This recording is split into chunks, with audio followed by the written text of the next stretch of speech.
শ্যালিকাকে বিয়ে করার প্রতিশ্রুতি দিয়ে করেছিল সহবাস। তারপর বাড়ি মেরামতের নামে শ্যালিকার কাছে নিয়েছিল সোনার অলংকার। তারপরেও করেনি বিয়ে। সোনার অলংকার চাইতেই শ্যালিকাকে টানা হেঁচড়া করে মারধর করা হতো। তাই তাকে আজ গ্রেপ্তার করা হলো সিপিএমের এই নেতাকে। জানা গিয়েছে দুর্গাপুরের কোকোভেন থানার সগরভাঙ্গা এলাকার মতলব আলী দুর্গাপুর পূর্ব 2-এর সিপিএম এরিয়ার কমিটি এবং কৃষক সভার জেলা সম্পাদক মণ্ডলীর সদস্য। এলাকাতেই মতলবের শ্বশুরবাড়ি।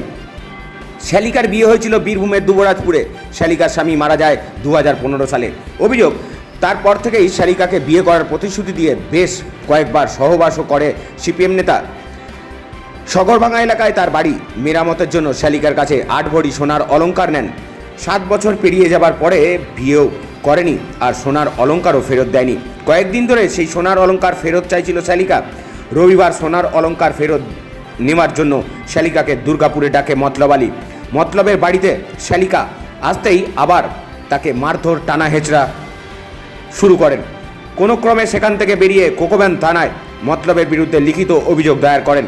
সেই অভিযোগের ভিত্তিতে রবিবার রাতেই বাড়ি থেকে মতলবকে গ্রেপ্তার করে কোকোভেন থানার পুলিশ। সোমবার ধৃতকে পুলিশের হেফাজতে চেয়ে তোলা হয় দুর্গাপুর মহকুমা আদালতে। যদিও সিপিএমের এরিয়ার কমিটির সদস্য তথা কৃষক সভার সম্পাদক মণ্ডলীর সদস্য মতলব আলী বলেন, আমাকে ফাঁসানো হয়েছে রাজনৈতিক চক্রান্ত করে।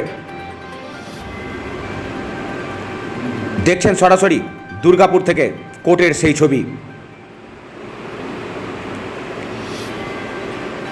শ্যালিকা অভিযোগকারী সরাসরি ডেলি নিউজের পর্দায় কি বলছেন শুনুন। দুর্গাপুর থেকে মদন দালালের রিপোর্ট, ডেলি নিউজ। আমি টাকা এবং সোনা, আমি 15 লাখ টাকা সোনা আমি পাই ওনার বাড়িতে আমি আনতে গিয়েছিলাম। তাই ওই নোংরাভাবে নোংরামিগিরি করার চেষ্টা করেছে এবং আমাকে মারপিট করেছে, মারধর করেছে। সেই জন্যে আমি ওনাকে গ্রেফতার করতে চাই। আর এবং ও কি বলবো, বলার কিছু নেই। ও একটা বাজে মানুষ। আপনার সাথে কি এই ধরনের ঘটনা আগেও ঘটেছে? হ্যাঁ, আগেও করেছে, আগেও গেছে, আগেও করেছে। আপনি এতদিনে কমপ্লেন এতদিন করলাম কেন? এতদিন করিনি। সবারই চাপে অত্যাচারে সবাই তো এক ধার না, ওদের তো অনেক বড় অনেক মানুষজন আছে। আমি একা একটা ছেলেকে নিয়ে কি করতে পারি বলুন?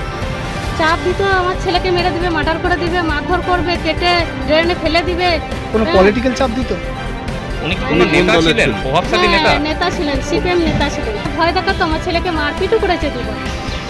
15 লাখ টাকা আর 4 ভরি সোনা আমি ওনাকে এবং দলিলপত্র ওনাকে রাখতে দিয়েছিলাম। সুরক্ষিত, উনি বলেছিলেন আমার কাছে সুরক্ষিত থাক, ভালো থাকবে। আমি চাই যে আমি যেন সোনাটা টাকাটা আমার দলিল বলে ফেরত দিয়েছে, সোনাটা টাকাটা যেন আমি ফেরত পাই। আর ওনার আমি বিচার চাই, কারণ আমার ইজ্জতকে নিয়ে ও বেজ্জত করে বেড়াইছে। গোটা দুনিয়া দুর্গাপুর আমাকে ছোট বড়োর কাছে আমাকে ছোট করে দিয়েছে। হ্যাঁ, করতো, অনেকবারই করেছে।